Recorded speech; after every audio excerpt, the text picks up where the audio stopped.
So we've got Pete Moore, who I've known for many years. So he's got pedigree. Pendragon. Pendragon is going to read poetry. No, read, recite, create, share poetry of ancient mysteries. Yeah? Was that all right? Thank you very much. Wonderful. Yeah.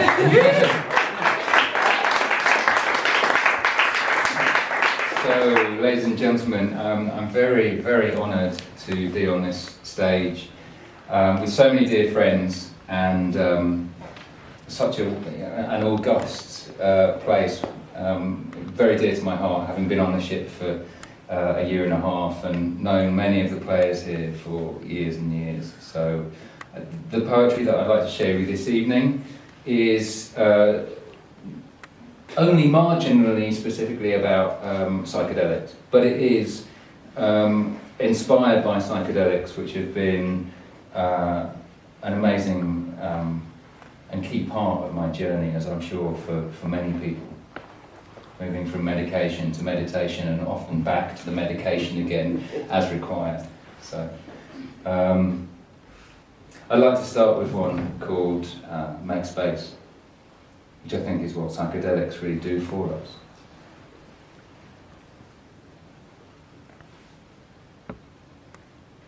Make space.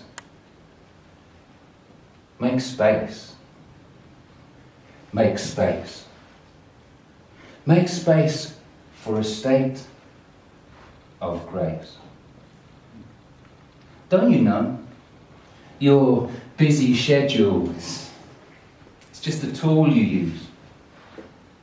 It keeps you asleep, but it prevents you from deepening into the arms of love.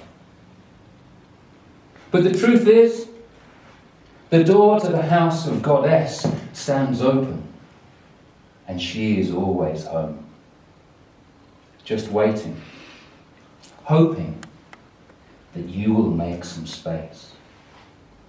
To take a break, to breathe, to rest from the mindless grind of the trapped rat race, for that face-to-face embrace with grace. So here's the question. Will you learn love's lesson? Will you pause and listen? Will you take a chance and make the choice for that still, small voice? Will you make a date with fate before she sighs, too late? And once again you realise you've missed your chance for that long, slow dance with your demonic dream girl. And once again you realise, too late. Your whole mad world was just a whirl, a swirl on the surface of a future imperfect, tense, nervous, a headache, a fake, half-baked mistake. And you only awake too late as the lights go out. Shouting, wait, I'm not done. I mean, I had some fun, but surely there was more I could have been. I've been asleep and dreaming. And what's worse, I've been having nightmares. I missed the sunrise. I missed the day. My eyes stayed shut. I lost my way. And the last lost rays of the setting sun sink fast into the endless west, into the edgeless, restless ocean of unconsciousness.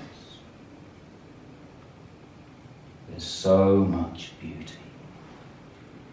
So much beauty, so much, so how do we let duty take up so much time? It's a crime. So make space. Make space. Make space now. For that face-to-face embrace with grace. See, she's waiting. Just anticipating that you'll call to hear the good news. The goddess loves you. And you. And you. And you are all. See, time is not a tool to her. Time's more like a jewel to her, a ring upon her little finger. So linger a while, relax and smile, because eternity, well, she's in love with us productions of time. Switch off the phone, tune in, turn on, and wake up. No one will miss you. They've got their own issues. So many places to go, so many people to see, so many things to do, so many facts to know. So do yourself and them a favour and savour this moment. Now. Because you never know when love's rose might bloom again. You never know. You never know when love's rose will bloom again.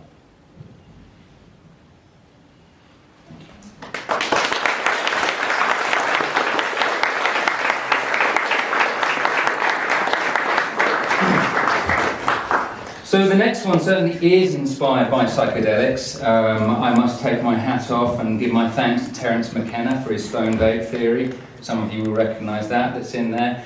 So I would like to thank Dr. Dave, who's been one of my great dear compatriots. There's a couple of lines in there inspired by him. And the poem goes, well, really the poem was a realisation. It sprang out of a dream. It sprang out of a dream after a powerful psychedelic experience in which I had this, I saw a monkey with a golden apple in its tail in my dream, and I woke up with this line on my lips: the apple and the ape and the grape and the grain and the mystical mushroom that storms the brain. And I realised that LSD, I take my hat off and my heart out to the sunshine makers, LSD derived from this fungus that grows on the ryegrass, had been such a game changer for this planet. Almost the same year that the bomb was dropped on Hiroshima, LSD was discovered. Before that, it took years of therapy for anyone to reach any kind of breakthrough. How would we ever have moved? An entire generation of people were transformed in the 10 or 15 years after that event. And the ancient symbol of Kaikion, 2,000 years of the goddess of the Kaikion mysteries of Eleusis, was a wheat sheaf. A wheat sheaf upon which that fungus grew. And that was the vision out of which this poem sprang. So it's called Bard Medicine, as in the medicine that is bard, the medicine that is bad, and the medicine of bards. And it goes like this. Now pull up a pew, folks, and pour me an ale. Lend me your ears, and I'll tell you the tale of the apple, and the ape, and the grape, and the grain, and the mystical mushroom that storms the brain. The herb of the Arabs, and the Inca's leaf, the poppy's panacea for the deepest of grief, the vine of the dead, and the skin of the toad, the blessings of Gaia upon mankind bestowed. Now from sea to sand to sky to space, drugs have won the human race. See, there's drugs to kill and drugs to cure, drugs to cleanse the temple's door, to lead us up the starry stair, pure fools alighting on the air, happy-go-lucky and devil-may-care, where angels dance and eagles dare. Now first there came the mushroom that blew the monkey's mind and made him wonder out aloud, who the hell am I? And turning to his friends he said, my God, I just got out of my head and out of my skin and out of time. They sang and danced, they rapped and rhymed, and they wove new worlds from words of power, building dreams by inch and hour, until at last the grapes turned sour. And with a start in Babel's tower, man awoke, alone, bereft, the victim of the cruelest theft. A jealous God had warped his weft, and now words were all that man had left. Well, years passed by, and getting high was outlawed as the devil's work by pious liars and black-frocked friars who tortured truth on reeking pyres, while pompous popes denounced desire and locked our seers in shrieking spires, veiling our virtues in robes of sin. They were ashamed of the naked God within. And then abandoned to fate by his starry mother, and denied the delight of his secret lover, soon brother and brother fell one on another, and war became our occupation. The soul enslaved, for the good of the nation. Progress was measured in numbers killed. Divided and ruled, we lost our will. Overexcited, but underfulfilled.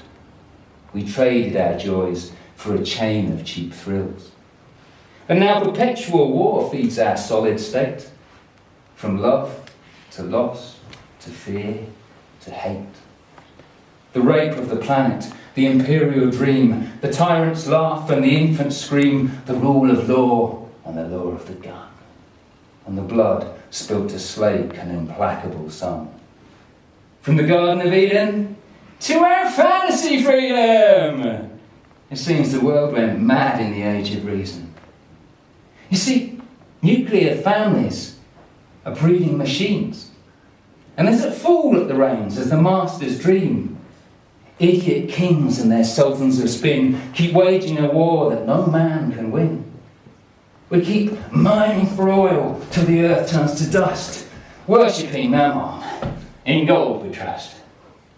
And the Indians laugh, although nothing is funny, at the crazy white fools who still think men can eat money. Then, at last, of course, boom!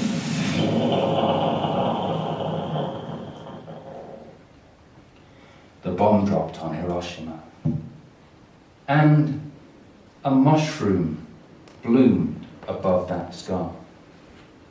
Had the goddess wept a single tear that fell upon a whispering ear of wheat beneath the blazing sun? Because from that ear a fungus sprang, and from that fungus there grew a mould. It was the key to form alchemic gold, Albert Hoffman's holy grail, a hope when all else seemed to fail. Had the seed of psychedelia been sent once more by the mother to heal us? You see, from shamans drinking reindeer pee to mescaline and LSD, drugs have shaped our history, and we're all just monkeys stoned out of our trees. But these aren't just nature's accidents, no. They're synchronistic sacraments. See, these molecules, they're magical. They're messengers, free radicals, intelligence intensifiers, Prometheus's stolen fires, angels teaching men to fly, to joyful live and noble die, to wake up from the dreamless deep and gather for the hero's leap, to know ourselves as the stuff of stars, unfettered by our mind-made bars of miserable mortality, brainwashed for banality, sold into celebrity, sucked in by the fantasy, wrapped up in our fantasy, asleep to our insanity. But perennial philosophy, well, let's just say that ain't for sale to you or me. It just springs like hope, eternally, the fruit of Adam's apple tree. So, try to drop the dogma, and if you can't do that, drop some acid before you drop the bombs. Just free your mind, unwind, and you too might find you're blown to kingdom come. Go.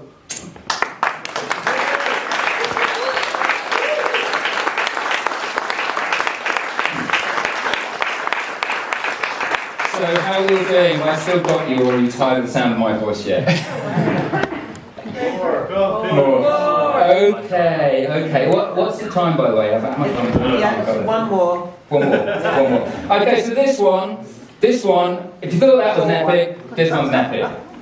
But this one, I'm on the programme I'm down as poet of the ancient mysteries. This is a conglomeration of different Bardic mysteries from the British tradition, inspired as an invocation of Bridie, the goddess of the Brigante tribe, which became Britain. The bright shining arrow, as she was known, a goddess of fire, triple goddess of fire. She gave us Britain, she gave us brightness. She was the bride who rode in on the white horses of the sea, and who the English, the British, carved into the hillsides all over the country. She became the bride whom the husband would groom. He would husband her. She was the land, and the man's role was to husband the land, something we've forgotten about. This poem is an invocation to Bridie, and it's called Bridie's Song, and it goes like this.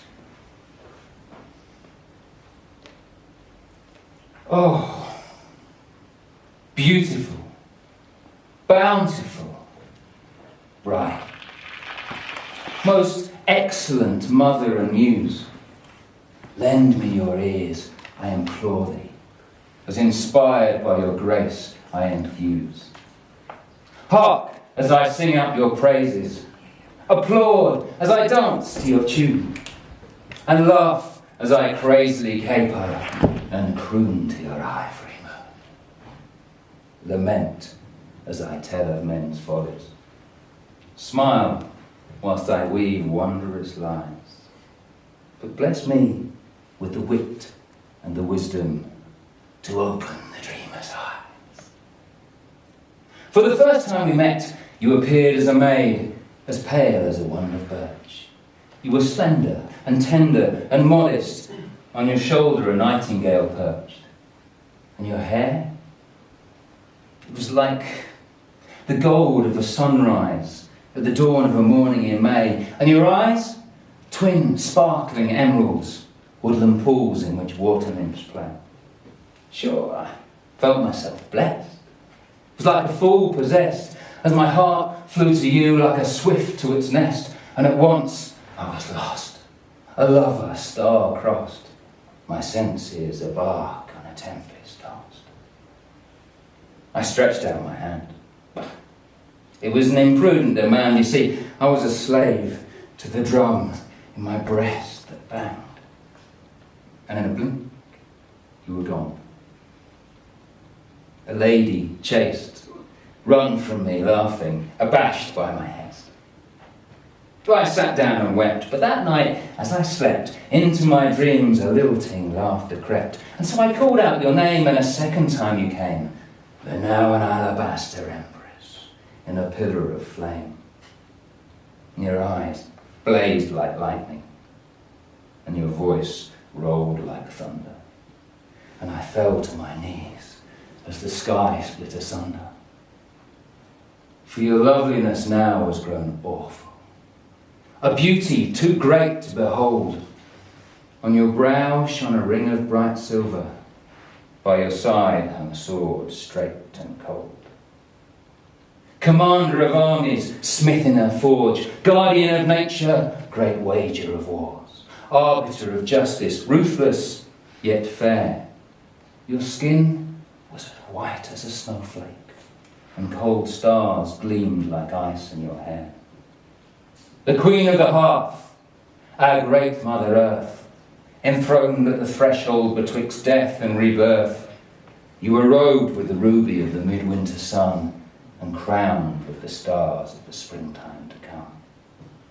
But when you opened your mouth, the lights went out, as your brilliance consumed every shadow of doubt. And then even the valley of death seemed to me just the dream over which you presided as mistress supreme. But I ran like a hare, you chased as a hound. I flew like a sparrow, but you harrowed me down. I dived in the river and swam like a salmon, but as an otter you followed, and together we ran on until at last in my fear I hid in an ear of wheat in a heap on a threshing room floor. But as a black hen you came to put paid to my game. and swallowed me down in a craw full of grain. Inside you, I grew, a babe in time's womb, immersed in your dreaming like Osiris in his tomb. And the music of the spheres washed away all my fears, as your voice purred epiphanies of pure light in my ears. And the words that you spoke were so wondrous, and the visions you granted so pure, that the knot of my mind began to unwind, and I gave myself up to your grand design. And then deaf, dumb and blind, I abandoned my brain to dance naked in ecstasy, your subject to reign. But at length, I awoke in the bowl of an oak. And the mists of dawn swirled about me like battle smoke, and I wondered to myself, was it all just a dream? And then my heart overflowed like a rain-swollen stream. For without you, my soul seemed a poor, empty thing, like a bird that's been caged and can no longer sing. And so I sat and I waited for some thought to arise, but I waited in vain, save the buzzing of the flies. The toad squatted there, in that root by my hair. He regarded me strangely with a basilisk stare. And his amber eyes glowed like the embers of a pyre upon which were consumed my last earthly desires. And then he opened his mouth, and a tunnel appeared, like a vortex of darkness to my deepest of fears. And out of that vortex came the sound of your voice. And so I died, for by now I was stripped of all choice. Downwards I fell, like a firebolt to hell, to crash with a smash to a shuddering shell, and into a circle of bait-headed sprites that caroused in wild revels on a moonless dark night. They rolled and they reeled to pipe, drum and fiddle, muttering strangely, half curse and half riddle, until my senses were swimming and my consciousness swayed. Bridie, they whispered, Bridie be praised. The cacophony swelled to a peak of profanity, a spell that seduced every sense to insanity, and then it stopped like a drop from a sheer-sided steep. And like a wraith, you came rising from out of the deep. Black was your veil, and white was your hair. Ancient the voice that croaked, love me and despair. For even though I am creatrix of all, still my metrics will consume you when the Reaper Man calls. For all that is born must crumble at last, so fear not the future, and lament not the past. In a blink you were born, in the next you'll be gone, but a note in the great play of Bridie's song. But each note in my song is a symphony in itself, so fear not, beloved, and give thanks for your wealth. For he who has tasted the fruits of my bower knows the stairway to heaven lies in every wild flower. And then you swept up your blade in a glittering arc, like a lightning flash carving my name in the dark, and with a cry like the sigh of the banshee at midnight, you swept off my head and commanded me, die. But the head, as it fell, glimpsed both heaven and hell. And then drifting serene, freed from gravity's well, as I rose through the ethers, I saw there's truth in all lies, and I received absolution in a pair of brown eyes. I saw love beyond love, eternal, undying, a whole ocean of creation in every drop of your crying. And then the vision slowly faded to be replaced by your face, a fine tracery of spider silk in the blue gold of space. Bridie, I whispered, with my last dying It was all I remembered, all I had left. But that throat that was cut still continues to speak, like the waves that roll ceaselessly out of your deeps, whispering those words you once whispered to me. Love is one, love is all, love is precious, and love is free. Thank you.